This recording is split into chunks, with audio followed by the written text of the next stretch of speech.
네, 오늘 특강은 버림이 있어야 비로소 학습된다라는 끝내 이 특강의 결론이거든요, 결론.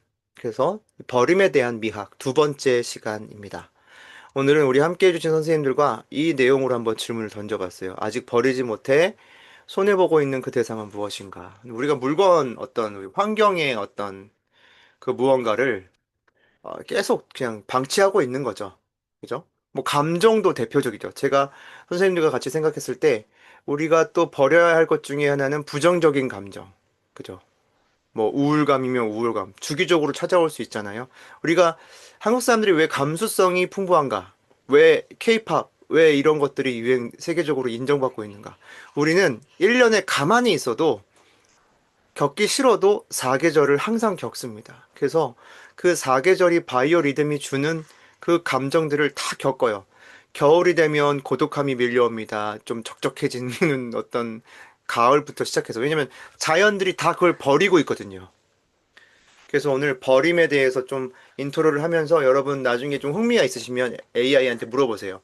왜 나무들이 낙엽을 버려? 굉장히 생존학적으로 놀라운 그 행위거든요. 나무 입장에서 보면요. 굉장히 놀라운 생명 시스템이에요. 사람보다 훨씬 더 똑똑해요. 그래서 얘는 정말 그 DNA적으로 애들이 다 그게 나무가 학습되어 있어요. 그래서 저도 한번 나중에 한번 특강을 한번 해드리도록 하겠습니다. 자, 그래서 오늘 특강에 이어서 던지는 질문은 이거예요. 버린다는 건 그냥 버리는 걸까? 그러니까 버린다는 게 그냥 행위 버리는 걸로 끝나는 걸까? 근데 그렇지 않더라가 오늘 특강의 내용입니다. 결론은 뭐냐? 버림은 뇌 공간과 몸 에너지를 만드는 일이다. 우리가 무언가를 버렸을 때 비로소 뭐 비움 뒤에 채움이 온다 이런 말들은 많이 들어보셨죠?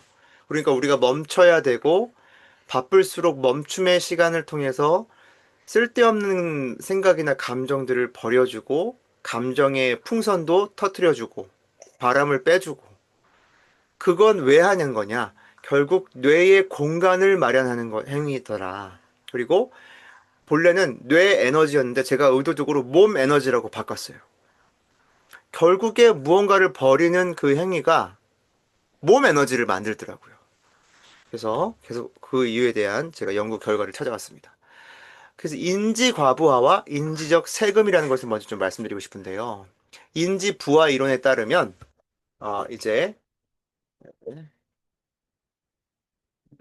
잠시만요. 죄송합니다. 제가 얘기를 안고 강의를 하고 있어서 재우면서 자, 인지 부하와 인지적 세금이 뭐냐면 뇌가 한꺼번에 처리할 수 있는 정보 양은 제한적이라고 합니다. 이건 들어보셨죠? 그런데 자, 불필요한 물건이나 자극이나 정보나 우리가 시각적 자극을 항상 받고 살아요, 지금도. 그런데 무의식적인 자극, 무의식적인 노출이 우리의 주의력의 자원을 갉아먹고 있다고 합니다. 쉽게 얘기해서 내가 요즘에 좀 집중력이 안 좋아요. 요즘엔 좀 몰입력이 안 좋은 것 같아요. 그럼 뭔가가 많이 뺏기신 거예요. 뭐 잠을 안 자도 그렇고, 디지털 도구, 컴퓨터를 많이 하시거나, 핸드폰을 많이 하시거나, 그 모든 시각적인 그 에너지 씀이 어떤 환경에 노출되냐에 따라서 나의 주의력을 지켜줄 수도 있고, 낭비할 수도 있다. 그래서 인지적 세금이라는 단어가 있더라고요. 본래는 존재적 세금입니다. 존재의 세금. 뭐냐면 어떤 존재든지 우리의 에너지를 싫어도 그 에너지의 세금, 그러니까 우리의 에너지의 세금을 지불하고 있다라는 거예요. 무의식적으로. 그래서 왜 청소를 꾸준하게 하시는 분은 왜 갑자기 청소 후에 좀 기분이 좋아지면서 좀 에너지가 생기시면서 왜 그런가? 그게 바로 뇌가 묵혀놨던 그 어떤 그 나의 주의력과 나의 그 스트레스를 유발하고 있던 그것을 제거해 주니까 뇌의 입장에서도 굉장히 행복한 거예요. 그 행복이 뇌가 신호를 보내는 거예요, 사실. 그래서 연구에 따르면 시각적으로 복잡한 환경은요, 집중력과 기억력을 저하한다고 합니다. 그러니까 집중력만 저하하는 게 아니라 기억력까지 저하시킨대요. 그래서 뇌의 에너지를 갉아먹고 있다고 다른 말로 표현할 수 있습니다. 그러니까 시야에 들어오는 무의식적 자극을 억제하는 현상이 있대요. 그게 무슨 뜻이냐? 쉽게 얘기해서 내가 무엇을 보잖아요. 어떤 목표를 갖고 무언가를 보고 있잖아요. 내가 지금 컴퓨터를 지금 여러분은 보고 계시잖아요.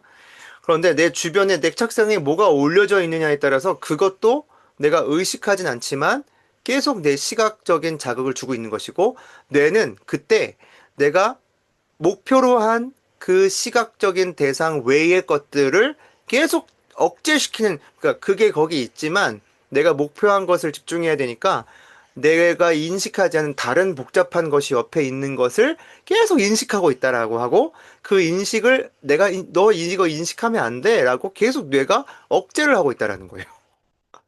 그래서 뇌가 그거는 이제 조사를 연구를 해보니까 뇌가 능동적인 에너지를 계속 소모하고 있다라는 그 연구 결과가 발표가 됐습니다. 그래서 결국 뭐냐? 세 번째, 물리적 디지털 환경 버림은 단순한 정리가 아니었다라는 거예요. 단순히 그냥 내가 이걸 좀 더 잘하기 위한 정리가 아니었고, 전두엽이, 물론 그걸 포함하지만 전두엽이 고위 인지 기능에 사용할 에너지를 확보하는 행위다. 쉽게 얘기해서 내가 사고하거나 생각하는 생각력의 에너지를 확보하는 거예요. 그러니까 어떤 분에게는 생각력이 단순히 기술이 딸려서 노력을 안 해서가 아니라 기술력이 있어도 이런 물리적 디지털 환경 버림을 잘 해오는 습관이 없으셨다면 계속 누적만 되고 방 어지럽히고 이게 단순한 게 아니라는 거죠. 그래서 버리는 것은 오히려 에너지를 충전하는 거다. 버리는 것이 힘드실 수 있는데 한번 버리고 나면 에너지가 계속 충전되는 그런 시스템이 만들어지시는 거예요. 그래서 오늘 이 시각적 혼잡, 네, 시각적 혼잡과 무질서에 노출되면 뇌는 어떤 행동을 하는가까지 보고 강의를 마쳐보려고 하는데 이제 이걸 한번 보십시오. 내가 무언가를 볼 때 내 시야는 결코 목표한 대상만을 포착하지 않는다. 이게 무슨 말인가? 내가 무언가를 볼 때 내 시야는 결코 목표한 대상만을 포착하고 있지 않아요. 그래서 무엇을 바라보냐도 중요한데 무엇을 어떻게 바라보고 있느냐가 더 중요하다. 자, 운동을 제가 예를 들어볼게요. 운동을 하시는데 그냥 막 복잡한 환경 속에서 막 운동하고 계세요. 그러면 운동의 효과가 떨어지죠. 그런데 만약에 트랙이 우리 여기 함께 하신 선생님 중에는 달리기가 이제 달리기를 하시니까 죄송합니다. 제가 자꾸 오네요. 그러니까 만약에 경기장에 트랙이 간다고 생각해 보세요. 트랙. 트랙이 가면 달리기가 갑자기 잘 됩니다. 왜냐면 내가 어떤 걸 바라보고 있느냐에 따라도 중요한데 그것을 그 트랙을 통해서 목표를 바라보고 있거든요. 그래서 여러분께서 이것은 환경 세팅을 넘어서 내가 환경 세팅에서 버림이 어떤 위치에 있는가를 좀 생각해 볼 수 있는 그런 대목인 것 같아요. 2024년도 10월에 예일대학교 연구진이 이 뉴런 저널에 발표한 연구인데요. 시각적 혼잡이 뇌정보 처리 효율성에 미치는 영향을 조사했다고 합니다. 이건 이제 마카크 원숭이는 가장 사람의 시신경과 비슷한 그런 원숭이인데, 이 원숭이로 이제 대리 연구를 해본 결과, 시야 주변부의 잡동사니들이 있잖아요. 이게 신경세포 간의 정보 전달 경로 자체를 바꾸지는 않는데요. 그러니까 쉽게 얘기해서 우리가 뭐 시각이 입력이 될 거잖아요. 시상에 입력되고 뇌에 신호를 보내고 이것 자체에 영향을 주지는 않지만 정보가 흐르는 효율성을 현저히 떨어뜨립니다. 그러니까 정보는 계속 그것에 대해서 받고 있는데 다른 잡동사니도 정보를 주고 있었던 거예요. 그러니까 서로 뇌는 이 두 정보가 들어오는 상태니까 혼잡하니까 둘 다를 인식하고 있었더라. 사실은. 그래서 목표 식별을 방해하고 대상 인식 에너지를 과소비하게 만드는 거예요. 그러니까 쉽게 얘기하면 여기 컵이 있잖아요. 컵만 보면 되는데 제가 보이죠. 제가 보이고 있으니까 저도 같이 인식되고 있잖아요. 그러니까 아무리 내가 컵을 집중하고 보고 있더라도 다른 것이 노출되고 있으므로 뇌의 입장에서는 둘 다 인식하고 있어서 에너지가 비효율적으로 쓰이고 있는 거다. 네, 이거를 이제 우리가 어떤 공부를 하거나 어떤 집중을 하거나 그랬을 때에 훨씬 더 어, 좋습니다. 그리고 이게 어떤 걸 또 설명할 수 있냐면 우리가 음악을 듣거나 아주 좋은 음악을 들을 때 어떻게 합니까? 눈을 감아버리죠. 음악에 집중하기 위해서 시각을 차단해요. 그러면 귀에 그 음악이 훨씬 더 이렇게 이렇게 느껴지는 그런 경우가 있거든요. 아, 이게 바로 이거구나. 뇌가 시각적인 딱 차단을 하니까 그게 감각의 어떤 딱 스트레스가 없으니까 뇌 입장에서는 그 소리만 오롯이 집중할 수 있는 거예요. 뭐 기도할 때 눈을 감는 행위도 마찬가지입니다. 네. 다른 차단들을 차단하고 뇌가 오롯이 그 기도의 대상에만 딱 이렇게 에너지를 쓸 수 있는 거죠.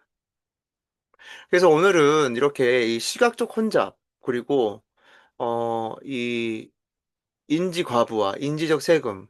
생각보다 우리가 버리지 않았을 때 우리 주변의 것들이 나에게 많은 영향력을 끼칠 수 있었구나. 그런데 희망은 우리가 버리면 됩니다. 우리가 과감하게 좀 버릴 건 좀 버리면 좋겠어요. 이게 아까워서 못 버리실 수도 있고, 내가 시간을 들였기 때문에 못 버릴 수도 있는데, 중요한 건 오늘 이겁니다. 버림은 뇌 공간과 몸 에너지를 만드는 일이다. 그러니까 그 어떤 것도 새로운 출발을 하실 때 버리지 않고 출발하시는 경우는 없죠.